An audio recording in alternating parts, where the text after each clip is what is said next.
पुढची महत्त्वाची बातमी आपण पाहूयात। मोदींच्या आवाहनाला राज्य सरकारकडून प्रतिसाद दिला जातोय। राज्य मंत्रिमंडळाच्या बैठका आता ऑनलाईन होणार आहे। इतर महत्त्वाच्या बैठका देखील ऑनलाईन होणार असल्याची विश्वसनीय सूत्रांनी माहिती दिली आहे। तर मुंबई बाहेरील मंत्री आता मंत्रिमंडळाच्या बैठक आणि इतर महत्त्वाच्या बैठकांना ऑनलाईन उपस्थित राहणार आहे। तर मुंबईपासून लांब असलेल्या मंत्र्यांना आणि नेत्यांना बैठकांसाठी मुंबईत येण्याची गरज नाही। राज्य सरकारच्या वतीने नरेंद्र मोदी यांनी केलेल्या आवाहनानंतर आता हा नवा निर्णय घेण्यात आलेला आहे।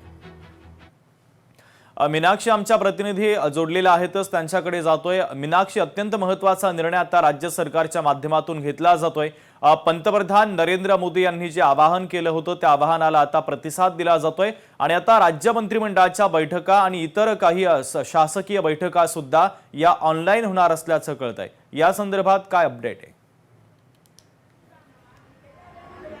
निश्चितच शुभम, ज्या पद्धतीत इंधन बचतीसाठी पंतप्रधान नरेंद्र मोदी यांनी जे आव्हान केलेलं आहे याच अनुषंगाने आपण पाहतोय की शासनाने जे आहे ते महत्त्वपूर्ण निर्णय घेतलेला आहे। जसं की जे मंत्री जिल्ह्याबाहेर किंवा मग मुंबई बाहेर असतात, लांब पल्ल्याचा त्यांना पल्ला गाठून मुंबईत मंत्रिमंडळाच्या बैठकीला असेल किंवा मग शासकीय बैठकांना यावं लागतं, अशांना आता जिथे असतील तिथूनच ऑनलाईन पद्धतीमध्ये या बैठकीमध्ये उपस्थित राहण्यासाठी निर्देश जे आहेत ते दिलेले आहेत। खरं तर पंतप्रधान नरेंद्र मोदी यांच्या आव्हानानंतर आपण पाहतोय की अनेक मंत्र्यांच्या ज्या ताफ्यामधल्या गाड्या ज्या आहेत त्या देखील अर्ध्यावरती केलेल्या आहेत आणि असं असताना आपण पाहतोय की आपल्या जिल्ह्यातून किंवा मग आपला नियोजित दौरा सोडून कोणत्याही मंत्र्याला किंवा मग नेत्याला मुंबईत येण्याची गरज नाही।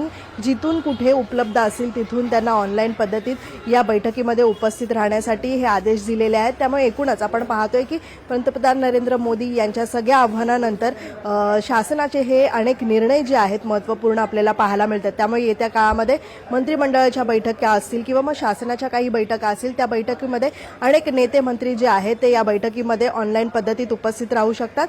मात्र परदेश दौरे जे आहेत ते देखील अनेक नेत्यांचे मंत्र्यांचे हे रद्द केलेले आहेत। शासनाचे हे अनेक निर्णय जे आहेत या सगळ्याच म्हणजेच पंतप्रधान नरेंद्र मोदी यांनी केलेल्या आव्हानानंतर हे सगळे निर्णय आपल्याला पाहायला मिळत आहेत। शुभम, मीनाक्षी, अत्यंत महत्त्वाचे अपडेट या दोन्ही बातम्यांच्या संदर्भातले तू पोहोचवलेले आहेत, तुर्तास धन्यवाद।